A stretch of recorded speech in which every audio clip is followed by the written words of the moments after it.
ஜெய் ஸ்ரீ மாத்ரே நமக. ஜெய் குருதர், ஜெய் குரு பரசுராம். நமஸ்காரம். நான் கரூர்லேருந்து வல்சலா பணிக்கர், பிரசன்ன ஜோதிடர். இன்னைக்கு நாம ஆவணி மாத பலன்கள் விருச்சக ராசிக்கு எப்படி இருக்குன்னு பார்க்க போறோம். இந்த ஆவணி மாதம் என்னைக்கு பிறக்குது அப்படின்னா 17/8/2025 ஞாயிற்றுக்கிழமை ரோஹிணி நட்சத்திரத்தில் இந்த மாதம் பிறக்குது. இந்த மாதம் விருச்சக ராசியை பொறுத்த வரைக்கும் நிறைய நன்மையான விஷயங்கள் தான் நடக்க போகுது. ஏன்னா சூரியன் 10ஆம் இடத்துல திக்பலம் பெறாரு. ஒரு கிரகம் திக்பலம் பெறது ரொம்ப ரொம்ப அருமையான விஷயம். ஆனா ஆல்ரெடி குரு உங்களுக்கு அஷ்டமத்தில் தான் இருக்குது. அஷ்டமத்தில் இருந்தாலுமே இந்த மாதம் ஒரு நல்ல ஜாக்பாட் அடிக்கக்கூடிய மாதம் தான் நான் சொல்லுவேன். ஏன்னா உங்களுடைய ராசி அதிபதி செவ்வாய் 11ஆம் இடத்துல இருக்காரு. அது ரொம்ப ரொம்ப நல்ல அமைப்பு. 10ஆம் இடத்துல கூடுதலான கிரகங்கள் சேருது. அது மட்டும் இல்லாமல் 7 கூடிய சுக்கிரன் இந்த ஆகஸ்ட் மாதம் 21ஆம் தேதி அஷ்டமத்தில் இருந்து, அதாவது ஆல்ரெடி நான் சொன்னேன்ல குருவும் சுக்கிரனும் அஷ்டமத்தில் இருக்கிறது நல்லது இல்லை அப்படின்னு போன மாதம் நான் சொல்லியிருப்பேன். இந்த மாதம் சுக்கிரன் பயிற்சியை கடகராசிக்கு வராரு. அது உங்களுக்கு பாக்கியஸ்தானம். பாக்கியஸ்தானத்தில் சுக்கிரன் இருக்கிறது ரொம்ப ரொம்ப சூப்பர்.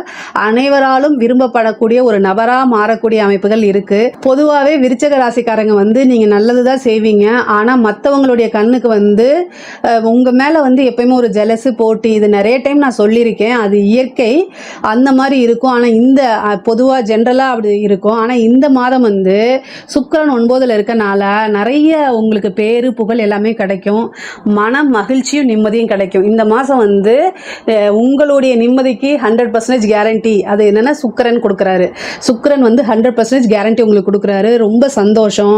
நீங்கள் நினச்ச விஷயங்கள்லாம் சாதிக்கக்கூடியது. நீங்கள் என்னென்ன நினச்சிக்கிங்களோ அந்த விஷயங்கள்லாம் உங்களை தேடி வருது. ஏன்னா 9ஆம் பாவமே தேடி வரக்கூடிய பாவம் தான். ஸோ சுக்கிரன் உங்களுக்கு ரொம்ப நல்ல நிலையில் இருக்கனால கட்டாயம் மன நிம்மதி, மன மகிழ்ச்சி, உடல் ஆரோக்கியம் இது எல்லாமே கிடைக்கும். தொழிலை பொறுத்த வரைக்கும் ரொம்ப ரொம்ப அருமையாக இருக்குது. தொழிலில் நல்ல இன்கம். ஏன்னா 10ஆம் இடத்துல சூரியன் இருக்காரு. அது மட்டும் இல்லாமல் புதன் 11 கூடிய புதனும் இருக்காரு. 10, 11 இது எல்லாமே இணைவரனால உங்களுக்கு தொழில் ரீதியாக நிறைய லாபங்கள், தொழில நல்ல வருமானம், நிரந்தர வருமானம், புது புது விஷயங்கள்லாம் செஞ்சு இம்போர்ட் எக்ஸ்போர்ட் பிஸ்னஸ் பண்ணுறவங்களுக்கு இதுக்கு எல்லாமே ரொம்ப ரொம்ப சூப்பராக இருக்குது. இவ்வளோ நாளாக தொழிலில் ஏதாவது முடக்கடிகள் இருந்தால் கூட அந்த முடக்கடிகள்லாம் நீங்கி தொழில் நல்ல வளர்ச்சியாகும். புது பார்ட்னர்ஸ் கிடைப்பாங்க. தொழில் தொடங்குறதுக்கு கடன் கிடைக்கும். தொழில் ரீதியாக இருந்த கடனுக்கு கொஞ்சம் கொஞ்சமாக அதை நீங்கள் கட்டி அந்த கடன்லேருந்து நிவர்த்தி ஆகிறதுக்கு உண்டான அமைப்புகள்லாம் இந்த மாதம் இருக்குது. அதே மாதிரி உத்தியோகத்தில் இருக்கவங்களுக்கு ரொம்ப சூப்பர். அதாவது உத்தியோகம் அப்படின்னாலே, ஏன்னா 9ஆம் இடத்துல சுக்கிரன் இருக்கனால ப்ரமோஷன் உறுதியாக உண்டு. உங்களுடைய இவ்வளோ நாளாக நீங்கள் என்னென்ன உழைப்பை போட்டிங்களோ அந்த உழைப்புக்கு எல்லாமே இந்த மாதம் உங்களுக்கு அங்கீகாரம் உறுதியாக உண்டு. சுக்கிரன் 9ல் இருக்கனால உங்களுடைய உழைப்பு என்னவோ அதுக்குண்டான ரிவார்ட்ஸ் கட்டாயம் உண்டு. சேலரி இன்க்ரிமெண்ட் இருக்கு. உங்களுக்கு நல்ல பாராட்டும் அங்கீகாரமும் கிடைக்கும். காசு பணம்ங்கிறத தாண்டி ஒருத்தருடைய பாராட்டு அப்படிங்கிறது ரொம்ப ரொம்ப முக்கியமானது. அதுவும் விருச்சக ராசிக்கு அது ரொம்ப முக்கியமானது. ஸோ அதனால் அது எல்லாமே கிடைக்கும். நிறைய நண்பர்கள், அதே மாதிரி வெளியூர் பிரயாணங்கள் இருக்கும். நீண்ட தூரம் பிரயாணம் பண்ணி ஒரு புனித யாத்திரைக்கு போகிறது, புனித நதிகளில் நீராடுறது, இந்த பாக்கியங்கள் எல்லாமே இந்த மாதம் உறுதியாக உண்டு. ஒரு சிலருக்கு வேலை டிரான்ஸ்ஃபர் கிடைக்கிறதுக்கு உண்டானது, அதே மாதிரி வெளிநாடு செல்றதுக்கு உண்டான அமைப்பு. இவ்வளோ நாளாக ஃபாரினில் போய் வேலை பார்க்கணும்னு நினச்சிட்டு இருந்திருப்பீங்க. ஆனால் அதெல்லாம் இந்த காலகட்டத்தில் நீங்கள் மூவ் பண்ணிங்கன்னா கட்டாயம் உங்களுக்கு உறுதியாக உண்டு. ஏன்னா 9ஆம் இடத்துல சுக்கிரன் இருக்கனால வெளிநாடு செல்வது, தொழில் ரீதியாவோ அல்லது படிப்பு ரீதியாவோ உத்தியோக ரீதியாவோ வெளிநாடு வெளிமாநிலம் செல்லக்கூடிய அமைப்புகள் உறுதியாக உண்டுங்க. மெயினாக விருச்சக ராசிக்காரங்களுக்கு இவ்வளோ நாள் அந்த சனியோடைய தாக்கம் இருந்துச்சு. அந்த சனி அர்த்தாஷ்டம சனி முடிஞ்சிருச்சு. அதனால் கொஞ்சம் கொஞ்சமாக மனநிலை மாறிக்கிட்டே இருக்கும். 4ஆம் இடத்துல ராகுவும் 10ஆம் இடத்துல கேதுவும் இருக்குது. இது ஒரு நல்ல மாற்றம் தான். ஒரு சிலருக்குலாம் வீடு வாகனங்கள் வாங்கக்கூடிய அமைப்புகள் இருக்குது. வாகனம் வாங்கக்கூடிய அமைப்பு, வாகனத்தில் ரொம்ப ஜாக்கிரதையாக போங்க. விருச்சக ராசியில் இருக்கவங்களுக்கு ராகுவோடைய திசை, ராகுவோடைய புத்தியோ நடக்கும் பட்சத்தில் ரொம்ப ரொம்ப கவனமாக இருக்கணும். வண்டி வாகனங்களில் போகும்போது ஜாக்கிரதையாக இருந்துட்டாலே போதும். உங்களுடைய ராசி அதிபதி செவ்வாய், அவர் சனியோடைய பார்வையில் இருக்காரு. சனியோடைய பார்வையில் இருக்கும்போது உங்களுடைய ஜாதகத்திலேயே சனி செவ்வாய் சேர்க்கை இருக்கும்போது அது பிரச்சனையா இருக்கும். ரெண்டாவது விருச்சக ராசிக்காரங்க, அதாவது கால புருஷனுக்கு அஷ்டமா ஸ்தானமா தான் விருச்சக ராசி வருது. அதனால எப்பவுமே உங்களை சுத்தி எதிரிகள் உங்களுக்கு கண்ணுக்கு தெரியாம தான் இருப்பாங்க. எப்படா உங்களை போட்டுவிட்டு அந்த இடத்துல மற்றவங்க வரலான்னு காத்துக்கிட்டு இருப்பாங்க. ஸோ அதனால எப்பவுமே விருச்சக ராசிக்காரங்க அவேர்னஸா இருக்கணும். பொதுவாகவே உங்களுக்கு நல்ல குருபலம் இருக்கு. ஆனா இந்த இதுல அஷ்டமத்துல குரு இருக்கனால, குரு பார்வை இப்ப ரொம்ப குறைவா இருக்கனால உங்களுக்கு பொருளாதார இருக்க இந்த மாதம் வந்து ரொம்ப ரொம்ப நல்லா இருக்கு. ஆனா எப்பவுமே ஒரு விழிப்புணர்வோட இருந்துட்டீங்கன்னா எந்தவித பிரச்சனையும் கிடையாது உங்களுக்கு. பொதுவாவே சுக்கிரன் இந்த மாசம் ரொம்ப ரொம்ப நல்லா இருக்காரு. அதே மாதிரி சூரியனும் ரொம்ப நல்லா இருக்கு. அதனால கவலைப்பட வேண்டாம். ஆனா வண்டி வாகனங்கள்ல போகும்போது ஜாக்கிரதையா போங்க. ஹெல்த் ரிலேட்டடா இருக்கும்போது ஜாக்கிரதையா இருங்க.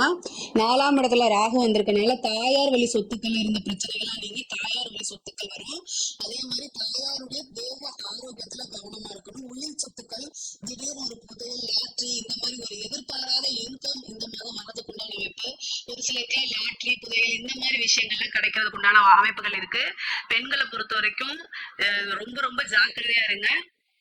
வண்டி வாகனங்கள்ல போகும்போதோ அல்லது உங்களோட ஹெல்த் ரிலேட்டட் சம்பந்தப்பட்ட விஷயங்களை ஜாக்கிரதையா இருங்க. முக்கியமா கணவருடைய தேக ஆரோக்கியத்துல கவனமாக இருங்க.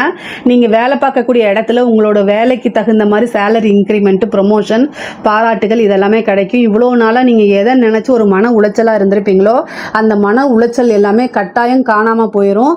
தொழில் ரீதியா புதுசா நீங்க தொழில் ஸ்டார்ட் பண்ணலாமான்னா தாராளமா ஸ்டார்ட் பண்ணுங்க. இந்த மாசம் உங்களுக்கு நல்லா இருக்கு. செப்டம்பர் 7ஆம் தேதி மட்டும் நீங்க ரொம்ப ரொம்ப கவனமாகவும் இருக்கணும். ரெண்டாவது வந்து அந்த நாள்ல ஏதாவது புதுசா விஷயங்கள் செய்யறத தவிர்த்துருங்க. செப்டம்பர் 9ஆம் தேதி வந்து கிரகண சூழ்நிலைகள் வருது. இந்த கிரகணம் வரதுனால என்னன்னா தொழில் ரீதியா இருக்கும்போது ரொம்ப கவனமாக இருக்கணும். அதே நேரத்தில் புதுசா முயற்சிகள் பண்ண வேண்டாம். அது இந்தியால தெரியாது, இருந்தாலுமே அது ஏதோ ஒரு நாட்டில் தெரியும் தானே. இந்த உலகத்துக்கு ஒரே ஒரு சூரியன் தானே. ஸோ அதனால உங்களுடைய இதுக்கு வந்து 10ஆம் இடமா சூரியன் வந்து வரனால தொழில் ரீதியா ரொம்ப ஜாக்கிரதையா இருங்க. ஏன்னா நீங்க எல்லாத்தையும் நம்பிட்டீங்க அப்படின்னா அவங்க உங்களை ஏமாத்திட்டு போறதுக்கு வாய்ப்புகள் இருக்கு. அதனால கவனமாக இருங்க. நிறைய புது புது வாய்ப்புகள் உங்களுக்கு வரும்.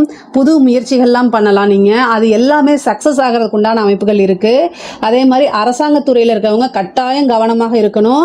அரசாங்கத்துறையில் இருக்கவங்களுக்கு கிரகண அமைப்பு வரும்போது எப்பவுமே பாதிக்கப்படக்கூடியது ஒன்று அரசாங்க அதிகாரிகள், ரெண்டாவது வந்து ஆட்சியாளர்கள், ஆட்சியில் யார் இருக்காங்களோ அவங்க. இது ரெண்டுமே வந்து பாதிப்பு அடையும். நீங்க விருச்சக லக்னமா இருந்தாலும் சரி, விருச்சக ராசியாக இருந்தாலும் சரி, கிரகண சூழ்நிலைகள் வரும்போது கட்டாயம் கவனமாக இருக்க வேண்டியது ரொம்ப ரொம்ப அவசியம்ங்க. நம்ம இந்தியாவில் தெரியுது தெரியல அதெல்லாம் பிரச்சனை கிடையாது. பட் ஆனால் வந்து சூரியன் வந்து கிரகண அமைப்பில் இருக்கனால அது வந்து அரசாங்கத்தையும் அரசியலையும் சம்மந்தப்படுது. ஸோ அதனால் அரசாங்க அதிகாரிகள் வந்து உங்களுடைய உயர் அதிகாரிகளுடைய அழுத்தங்களுக்கு ஆளாகலாம். ஸோ நீங்கள் உங்களுக்கு பிடிக்காத ஒரு வேலை, இதை செஞ்சால் நம்ம மாட்டிக்கோன்னு தெரிஞ்சுமே உயர் அதிகாரிகள் அழுத்தம் கொடுத்து அதை செய்ய சொல்லுவாங்க. அந்த மாதிரி டைமில் யோசிக்காமல் நெஞ்சை பிடிச்சிட்டு போய் படுத்துருங்க. வேற வழியே கிடையாது. உங்களையும் உங்க குடும்பத்தையும் உங்களுடைய வேலையும் உங்களுடைய பேரையும் காப்பாத்திக்கிறதுக்கு இந்த மாதிரி கட்டாயம் நீங்க செஞ்சுதான் ஆகணும். நீங்க தாராளமா இப்போ ஒரு விஷயத்த செய்ய சொல்றாருன்னா அந்த விஷயத்துல எந்த பிரச்சனையும் இல்லைன்னா நீங்க தாராளமா செஞ்சிடலாம். ஆனா வேற வழி இல்லாம நீங்க அதை கட்டாயம் செஞ்சுதான் ஆகணும்னு சொல்லி உங்களை வந்து அழுத்தம் கொடுக்குறாங்கன்னா நீங்க தாராளமா எனக்கு உடம்பு முடியலன்னு சொல்லி மெடிக்கல் லீவ் போட்டு போயிருங்க ஒரு மாசத்துக்கு. அதுக்கப்புறம் வாங்க.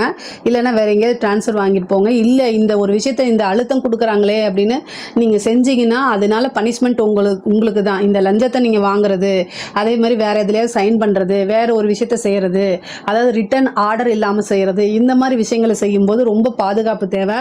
அதனால பனிஷ்மெண்ட் வரதுக்கு உண்டான வாய்ப்பு இருக்கு. ரொம்ப ரொம்ப கவனமா இருக்கணும். அரசியல்வாதிகளுக்கு இந்த டைம் வந்து நெகட்டிவ் பப்ளிசிட்டி ஆகிறது, அதே மாதிரி உங்க மேல நெகட்டிவா பண்றது, சோசியல் மீடியால உங்களை ரொம்ப அசிங்கமா பேசுறது, இந்த மாதிரி விஷயங்கள்லாம் நடக்கும். அதுக்கெல்லாம் நீங்க ரியாக்ட் பண்ணாதீங்க. விருச்சக ராசிக்காரங்களா இருந்தாலும் சரி, விருச்சக லக்னமா இருந்தாலும் சரி, பொதுவாகவே உங்களுடைய வெற்றியை மட்டும்தான் இலக்கா வச்சு ஓடிட்டு இருப்பீங்க.